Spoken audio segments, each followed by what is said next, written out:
friends? Hope you're doing well. So today I would like to continue upon the narrative. I don't know if a narrative is almost like a little mini series we got going on this week about accountability and some elements of self-improvement, accountability, measuring stuff, taking stock of your life. And recently I have been watching a whole bunch of this YouTuber named Caleb Hammer. I'll leave a link in the description. But he does these financial audits of people, and somehow they're just like wildly fascinating to me, and other people too, because his channel has grown quite large quite quickly. Got my Aggie sack still. Ooh, excuse me. But so he does financial audits of people, and basically it's kind of funny because it's great because he just he's just very direct with people, and you know, like when people get on there and they show off their finances, and most of these people are not in great financial situations. It's their own doing by and large, but like he does it without being a jerk about it. It's very tough love, where like you could see there's like empathy in it, and he wants to help these people, but at the same time he is not sugarcoating things. He is not letting anyone get away with bullcrap. And so after I think I've watched like 10 of these different financial audits, and they're like an hour long, and after that I was like, I'll probably because there was a lot of situations that I'm like, that sounds really familiar. So I was like, okay, let me do a little financial audit on myself. And it's one of those things where you're like, it's not a comfortable thing to do, but I think it's a very important thing to do. So if you watch his financial audits, you'll get the gist of it. But he basically just goes through people's he gets an accounting of how much money they're bringing in, and then he goes through their bank statements, and he just is like, what is this, what is this, what is this, what is this, why are you buying this? And then, you know, their credit cards, and then kind of lays out a plan for them. And it's kind of just like, you can't afford to do these things, because most of them, so far I haven't seen one episode where it's like, nope, I've got it all together. So far everyone has been just a dumpster fire. And I'm like, that it also makes me feel a little bit better about my finances, because they're not as bad as some of these people. Some of these people are just, and you're like, and they have, you know, like, I've got credit card debt and I am not happy about it, but like, and my justification, which is just stupid, is that like at one point I had more money in the stock market than I did in debt, and I was like, this is fine. And then the stock, it did this. And now it's like, and then I had a tax bill, and then it really did that. And I was like, okay, so now I've got a lot of debt and not a lot of stocks. I still have my retirement fund, which is wholly underfunded for someone my age, which is something I've wanted to get improving, but knowing full well I need to take care of this debt before I can invest any money, or it doesn't make financial sense. If I've got a credit card at 29%, there's no point in investing. It's very unlikely, like, even though it has happened, that a stock is going to return more than 29% in a year, you know. So it's better to just put all the money towards the debt and get these things paid off. But anyway, I took a closer look at my spending, and this was shocking to me, and I think you should do it too, and just get a collection of, I did 2 categories where I spend the most on what is just kind of bullcrap spending.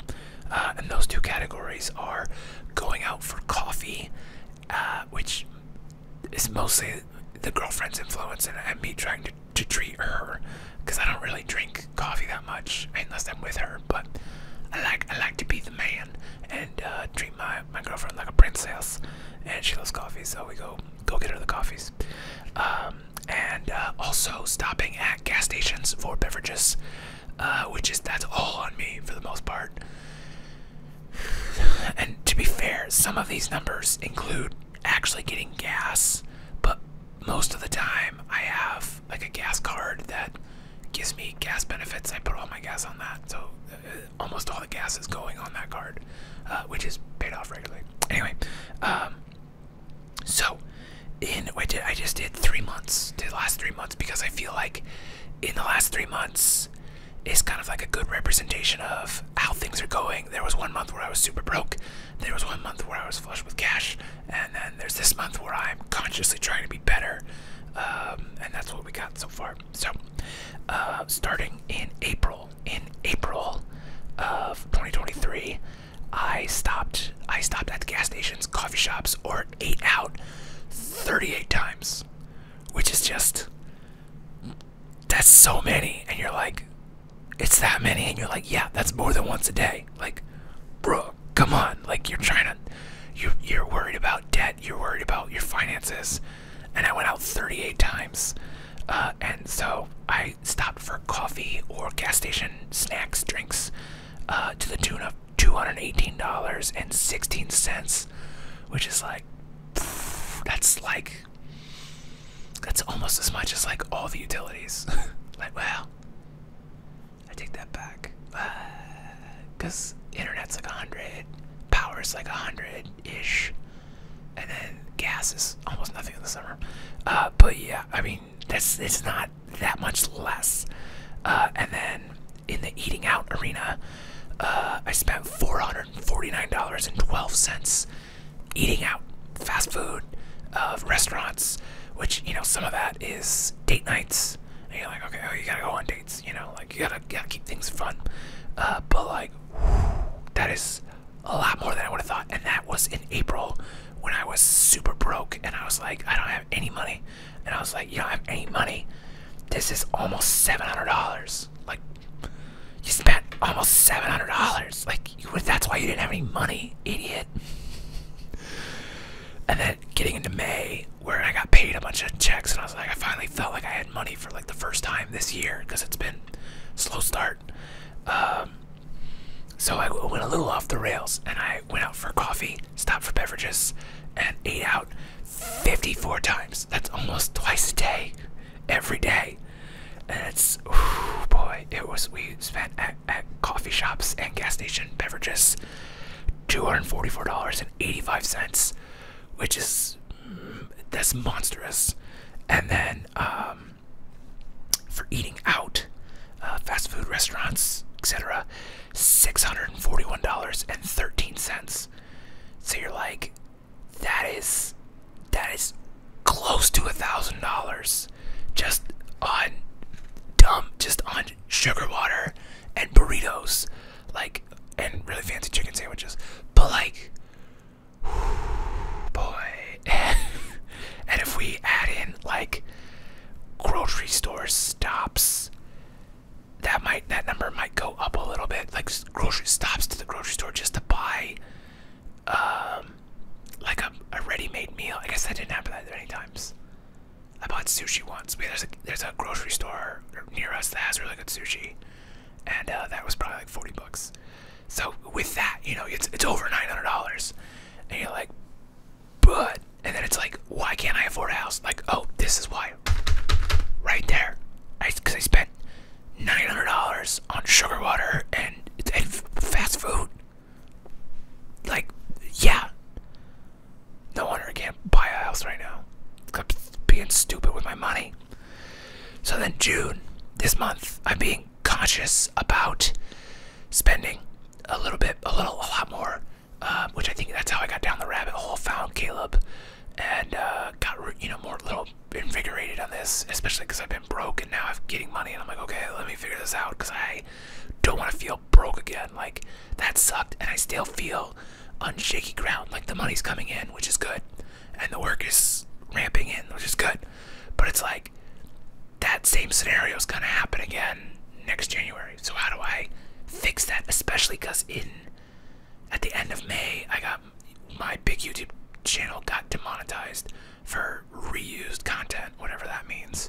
I look in their descriptions, and I'm like, I'm not doing any of this. Like, it's a white noise channel, and so like I was using some stock footage in some of the videos, and the majority of it was stuff I filmed myself. And so I had gotten dinged for that once before. So I went and deleted a bunch of videos. Hopefully we'll be able to reapply here at the end of this month and we'll get it back. But last month was the best YouTube payday I've ever gotten. When it was $700, which is, that's quite a bit to just lose out of nowhere. And it had been trending around $500, and so it's like, yeah. So that's, I've cutting way back. So this month, with cutting way back, I have gone out to coffee shops, stopped at the gas stations, and eaten out 26 times. So big improvement from 54. I mean, granted, the month is not over. There's 8 days left, I think, something like that. Yeah, it's the 22nd, so I think there's 30 days. So yeah, and I'm really focused on not doing that. So maybe there's 1 or 2 more times that get added to that, but I'm hoping to keep it under 30. So I got 3, I guess. And so far, I have spent $114.18 on the coffee and stopping at gas stations for beverages. And I have spent $357.14 on eating out, fast food, and whatnot.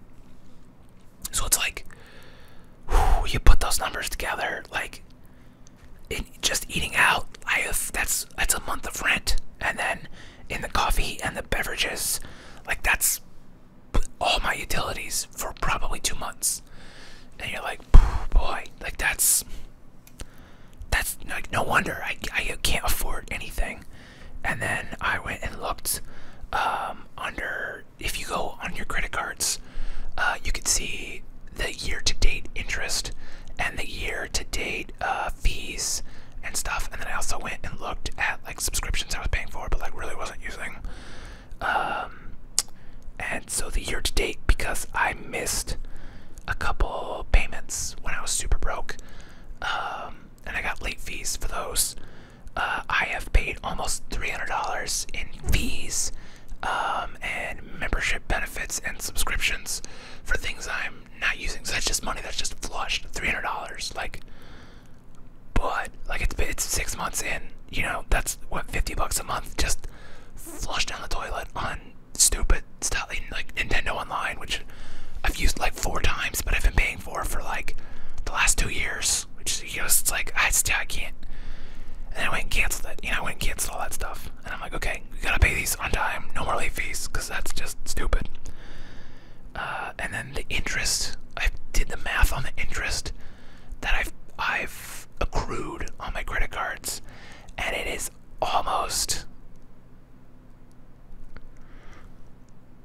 well, I take that back. Well, so it's like 40% of what I've paid off.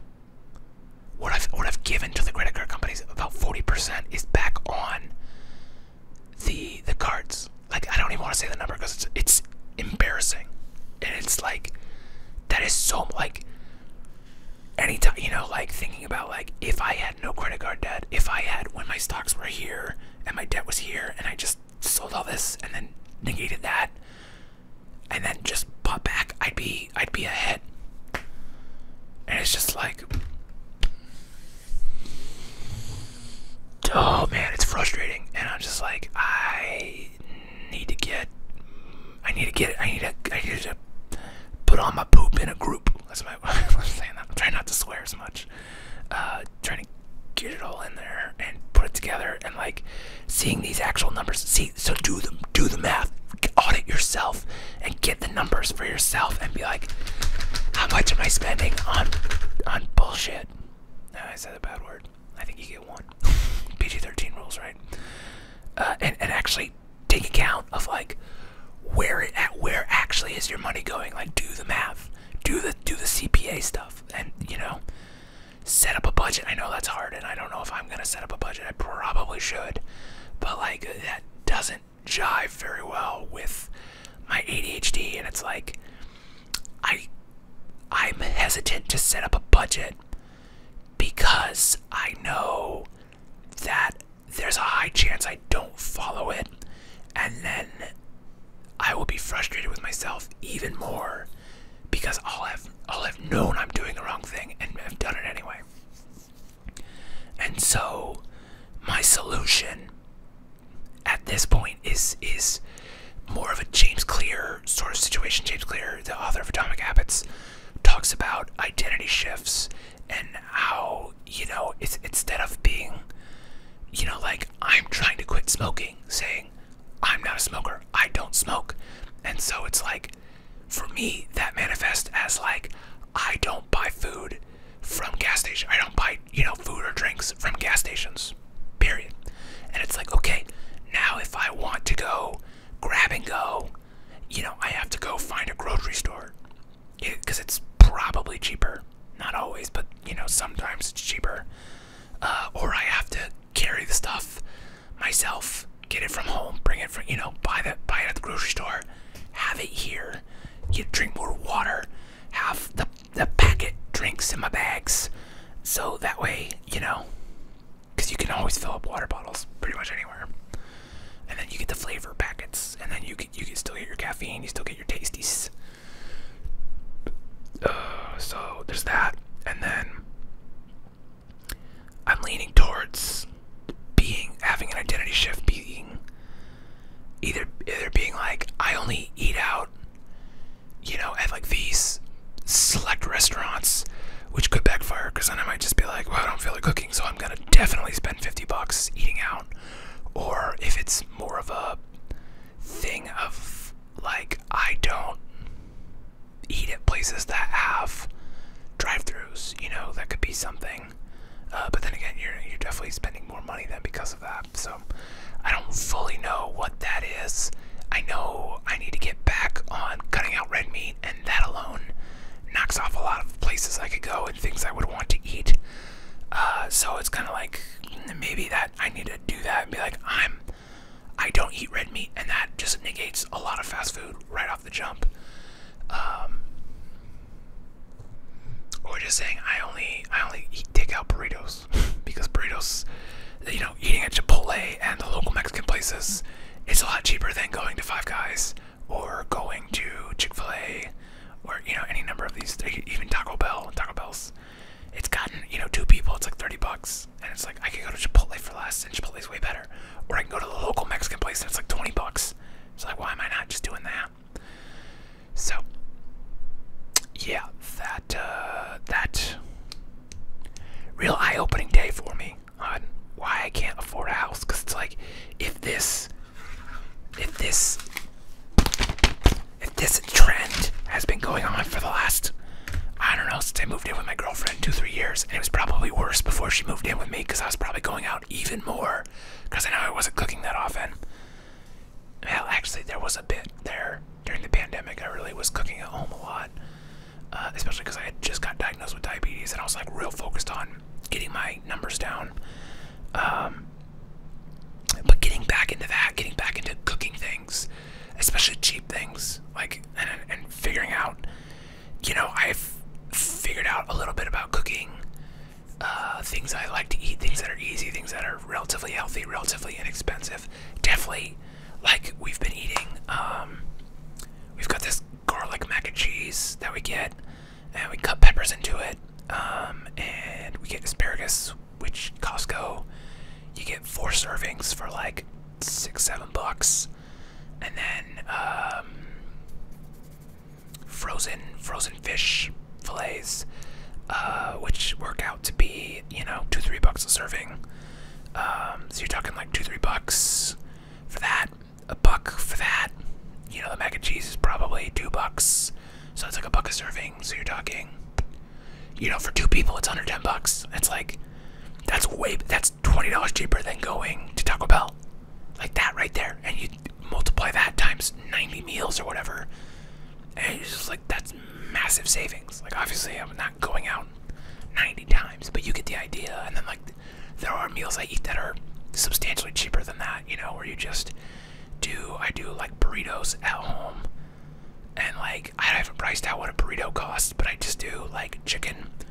I do use expensive tortillas because they're like carb balanced tortillas, chicken, cheese, cut up peppers, which you get those at Costco and they're cheap, and then I use Chick-fil-A sauce,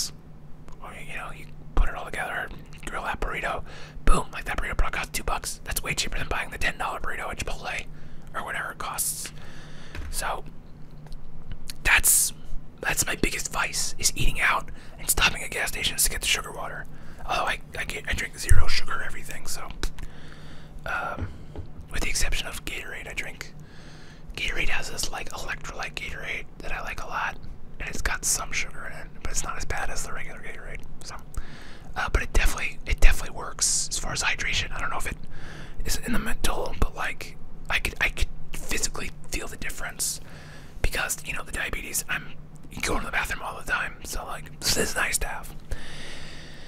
And with that said, back on the book club stuff, there's a book that I read a while ago, I think I'm going to reread, called I Will Teach You to Be Rich by Ramit Sethi, S-E-T-H-I, I think, and Ramit is R-A-M-I-T.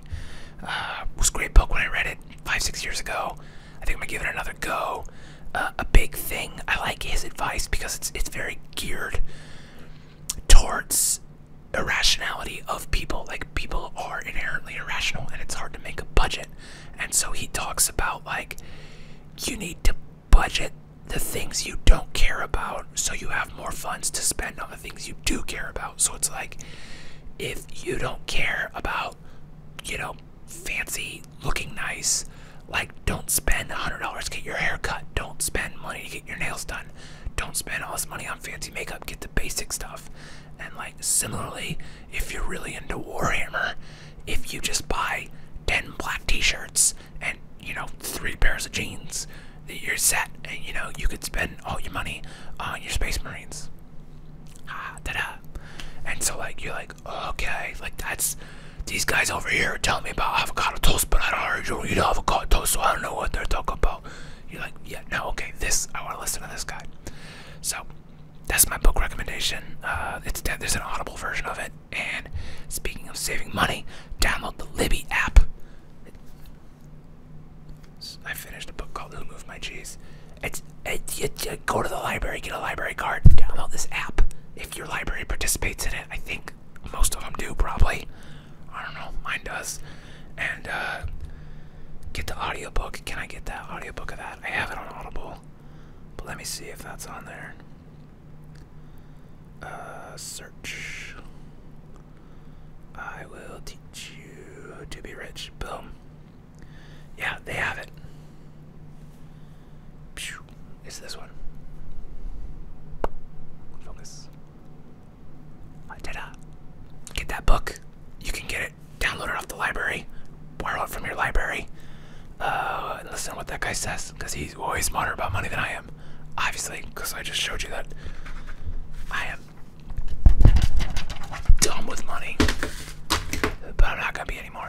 We're fixing our life. We're putting ourselves together. I believe in you. Do you believe in me? Let's do a financial audit. It's gonna hurt, maybe. Or maybe you'll be like, maybe you'll get a smug sense of superiority that you're better than me. Good for you. I applaud it. Golf clap. You can't really clap in ASMR videos, so all you get is golf clap. Anyway, that's all I got today. So, with that said, I hope you're doing well. And if not, I hope that turns around for you real soon. And if you want it to turn around, do a financial audit. Go watch that Caleb Hammer guy. It's great, and it's fascinating, and I love it. And maybe I should be a financial person, and I'll dig my way out, and then I'll do what he does, and make more money. We'll do ASMR financial audits. Boom.